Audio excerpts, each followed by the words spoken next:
욥기 33장 1절부터 11절까지 말씀입니다. 엘리후의 이야기가 계속됩니다. 1절을 보시면 그런즉 욥이여 내 말을 들으며 내 모든 말에 귀를 기울이기를 원하노라. 지금 이 우리 성경은 그 엘리후에 대한 그 내용을 이렇게 번역을 해놓긴 해놨는데 그냥 쭉 어떤 사람이 한 번에 그냥 후려 갈기는 식으로 그냥 번역을 쭉 해버렸어요. 근데 원문을 보면 엘리후라는 사람이 굉장히 정중한 표현을 합니다. 막 이야기하는 사람이 아니라 굉장히 정중한 표현이 나와요. 이런 겁니다. 원문을 보면 이렇습니다.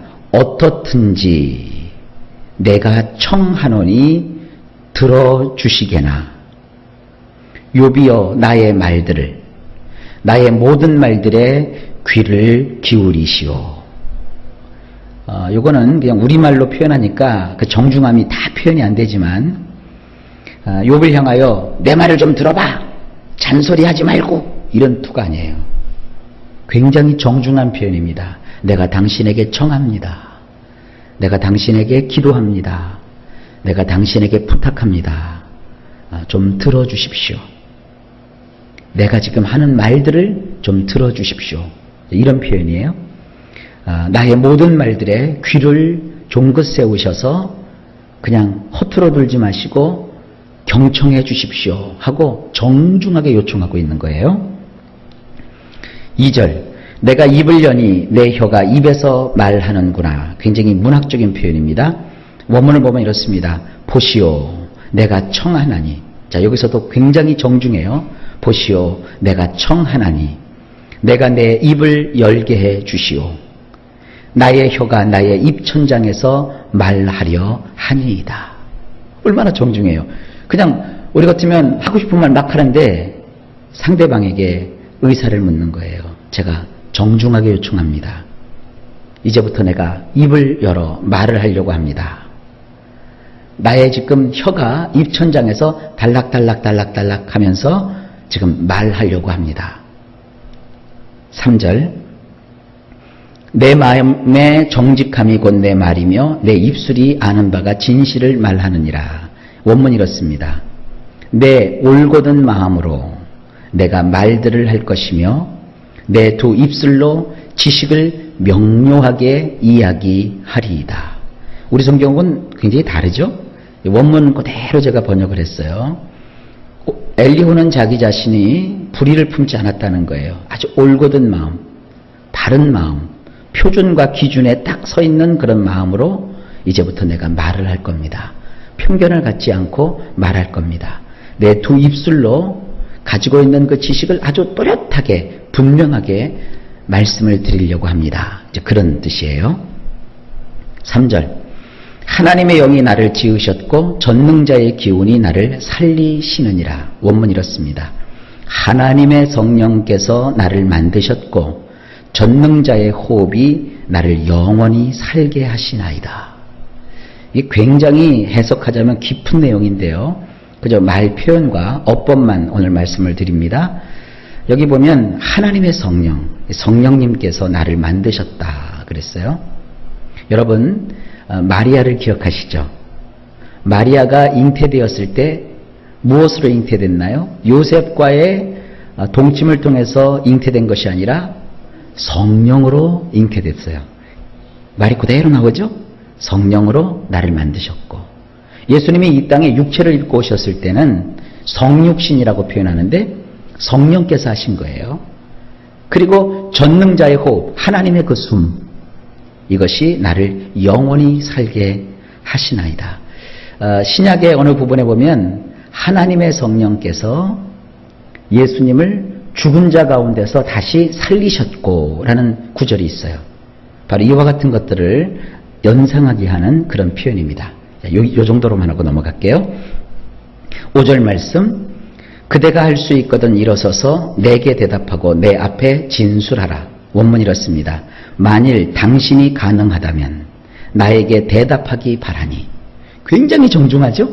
당신이 만일 당신이 가능하다면 나에게 대답하기 바라니 내 낯을 향하여 늘어놓으시오. 당신이 고수하는 입장에서 말이요. 그동안 친구들은 어떻게 욥을 대했어요? 잠자코 있어. 입을 닥쳐. 더 이상 말하지 마. 그리고 너희는 내 말을 들어. 내가 일방적으로 선포할 테니까 너는 입 닥치고 그냥 잠자코 있어서 들어. 이렇게 얘기했는데 엘리후는 다르죠? 가능하다면, 할 수만 있으면 나에게 대답해 하셔도 좋습니다. 바로 내 얼굴을 향하여 나에게 직접 대고 말씀하셔도 됩니다. 당신이 서 있는 그 입장, 당신이 주장하고 싶어하는 그 입장에서 나에게 말해 주십시오. 이건 변호사가 쓰는 말이에요. 그죠? 변호사를 다른 말로 중보자 혹은 중개자라고 우리가 표현할 수 있는 겁니다. 변호사가 자기한테 사건을 의뢰한 사람의 말을 듣지 않고 자기 마음대로 하면 안 됩니다. 변호사는요, 판사가 아니에요. 그 사람의 입장에서 그 사람을 변호하는 자예요. 그래서 지금 이 중보자 역할을 하는 엘리후가 욥에게 그러는 겁니다. 당신이 가지고 있는 그 입장, 당신의 그 하고자 하시는 그 말을 다 나에게 충분히 전달해 주십시오. 내가 그것을 다 받아들이겠습니다 하는 그런 거예요. 우리 예수님도 마찬가지입니다. 예수님은 여러분들이 말을 할 때 말을 자르지 않으세요. 다 들으세요. 잘된 말이든지 못된 말이든지 하나님 다 들으세요. 이것이 바로 우리 예수님이 우리의 중보자로서 하시는 일입니다. 6절 말씀. 나와 그대가 하나님 앞에서 동일하니 나도 흙으로 지으심을 입었은즉. 이것도 원문으로만 봐야 이해가 되는 말씀입니다. 이렇게 돼 있어요. 보시오. 나도 당신의 입과 마찬가지로 엘에게 속해 있소. 진흙으로 빚어 만들어진 것으로 치면 나도 마찬가지요. 우리 성경에서는 이렇게 빠졌죠. 입. 나도 당신의 입과 마찬가지로 엘에게 속해 있어. 이게 무슨 뜻입니까? 욥은 계속 그러는 거예요. 나는 지금 내 욕심을 말하거나 아닌 것을 자꾸 옳다라고 얘기하는 것이 아니다. 나는 하나님에게서 떠나가 본 적이 없다. 내가 지금 하는 이 말은 참 정당한 얘기다. 욥은 계속 그것을 주장했잖아요. 그러니까 엘리후가 그도 말하는 겁니다. 당신의 입이 하나님에게 속해 있는 것처럼 나도 마찬가지로 하나님에게 속해 있어. 그러니까 나에게 다 털어놔 보시오. 그리고 이제부터 내가 하는 얘기를 당신도 좀 받아들여 주었으면 좋겠어 하는 이런 표현이에요.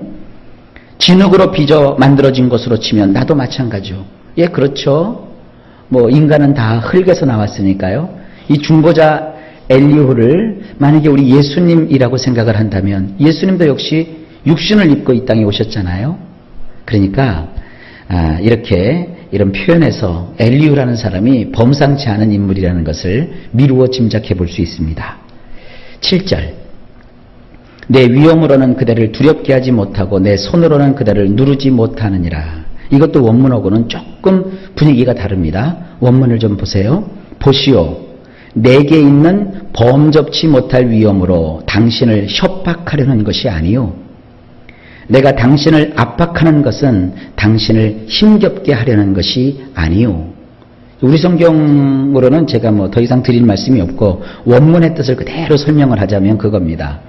이 엘리후는 평범한 사람이 가까이 할 수 없는 그런 두려움, 그런 위험이 있어요.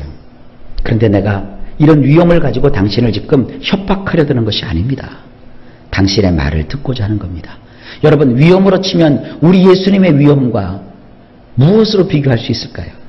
존귀하신 예수님, 가장 높으신 예수님, 가장 능력 있는 예수님, 그 예수님이 그 위험으로 부리부리한 눈을 뜨시고 그리고 막 화를 내시고 우리에게 달겨드시면 우리는 살아남을 자가 없어요. 그런데 그분은 우리를 향해서 어떻게 하십니까? 자애로우신 그 눈빛으로 사랑과 따뜻한 마음으로 우리를 품어주시잖아요. 시시한 사람이 우리를 사랑한다고 달려들면 요즘 세상 말로 약발이 먹지 않아요.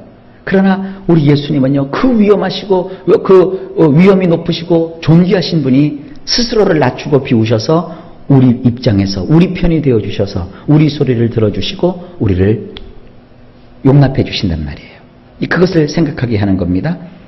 그리고 내가 당신을 압박하는 것은 당신을 힘겹게 하려는 것이 아니요. 이게 뭡니까? 이제부터 입 바른 소리를 좀 해야 되겠다는 거예요. 그래서 당신에게도 따끔한 어떤 충고의 말을 내가 지금 해주려고 한다 이거예요. 그러나 이것은 당신을 힘겹게, 버겁게, 힘들게 하려는 것이 아닙니다. 굉장히 정중하면서도 아주 대단한 말이죠. 8절. 그대는 실로 내가 듣는 데서 말하였고 나는 그대의 말소리를 들었느니라. 자, 원문이 이렇습니다. 분명히 당신이 한 말이 나의 두 귀 속에 있도다. 당신이 했던 말들의 소리를 나는 경청했도다. 당신이 여러 날에 걸쳐서 여러 시간에 걸쳐서 여러 가지 이야기를 했는데 그때 나는 다 귀담아 듣고 있었습니다. 자, 중보자이신 예수님을 다시 한번 생각해 봅시다. 예수님은요, 평상시에 우리의 모든 행동 거지를 살피셔요. 우리의 호소 소리를 다 들으세요. 우리의 신음소리에도 절대로 주님은 가볍게 우리를 대하지 않습니다. 그 신음소리조차 다 듣고 있어요. 여러분, 자식을 키울 때 생각을 해보세요. 자식이 밤에 잘 때 숨소리도 여러분 체크하시잖아요. 아파서 내는 숨소리와 좋아서 내는 숨소리가 다르잖아요. 부모는요, 항상 자식의 작은 태도와 변화에 민감하지 않습니까? 그래서 그것에 대해서 응답하듯이 우리 중보자이신 예수님은 우리의 작은 신음소리조차 다 듣고 계시는 분이십니다. 그분 앞에 여러분 오늘도 나와서 기도를 하니 얼마나 감사하고 행복한 것입니까? 9절입니다.